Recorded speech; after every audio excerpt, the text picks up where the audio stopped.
Hi guys! Dito nga po pala kami ngayon sa Ueno, Tokyo kung saan ginanap ang Philippine Expo. Kung mapapansin nyo sa video dito, marami tayong mga kababayan dito na nakilala natin at nakakulitan natin. So, mayroon ding kantahan.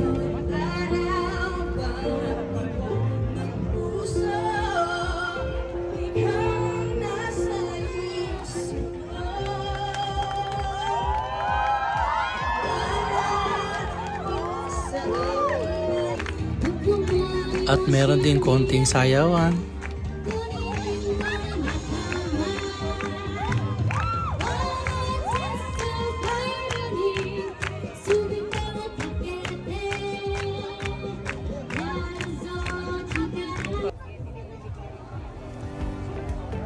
At syempre, hindi mawala ang pagkain. Yan, so makikita nyo ang haba ng pila. So dinudumog talaga tong booth na to. Yan, kung makikita nyo, sasarap ng mga ulam nila. Yan. Wow, inihaw. Tara, let's go. O-order na tayo.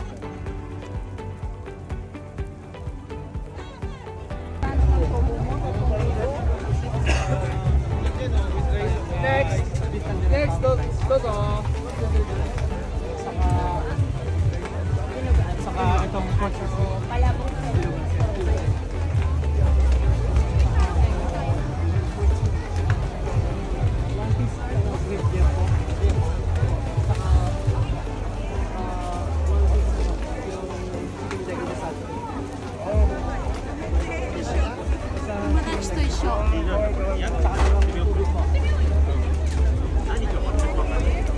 Hi.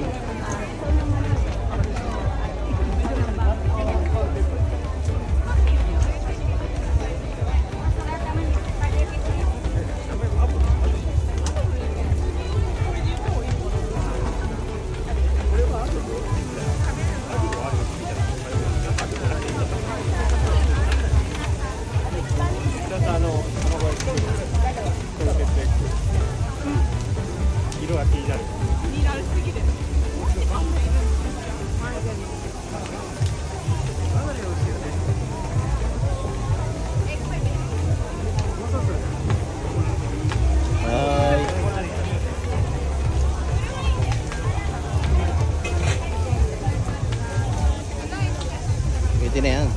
Kaya 2.9? Tig 1.5 tayo.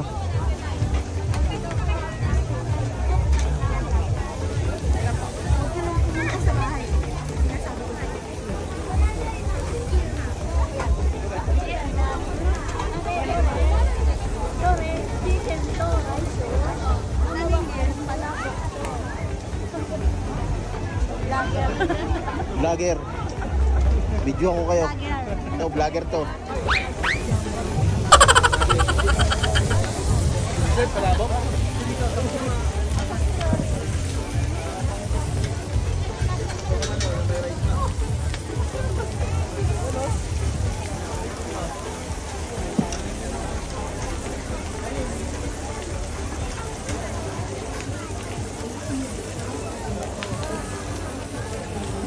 Okay, yan, namili na.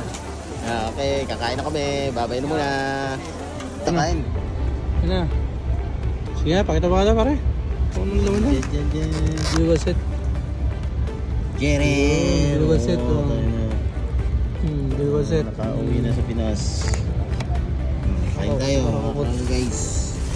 Biwaset, tsaka itong Lumpo at saka manok.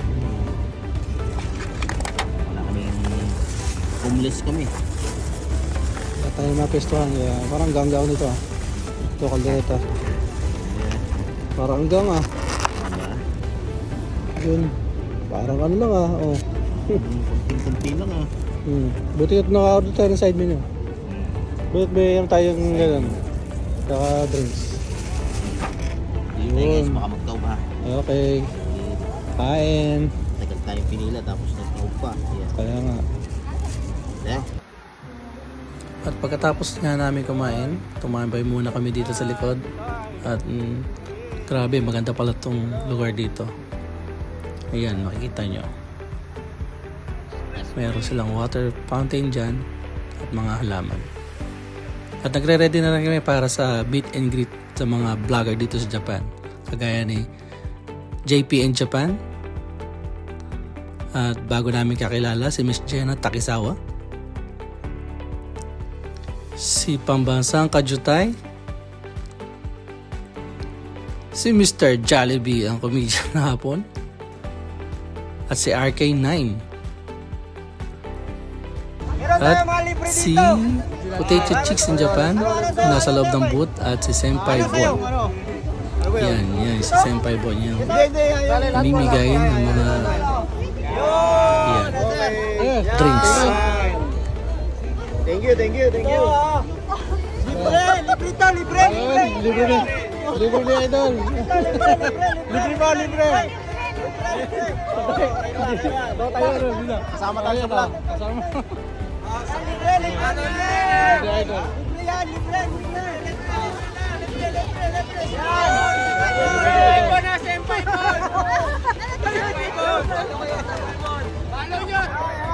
Libre.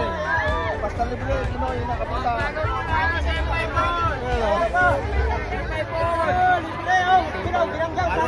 Senpai Bon. Libre tayo.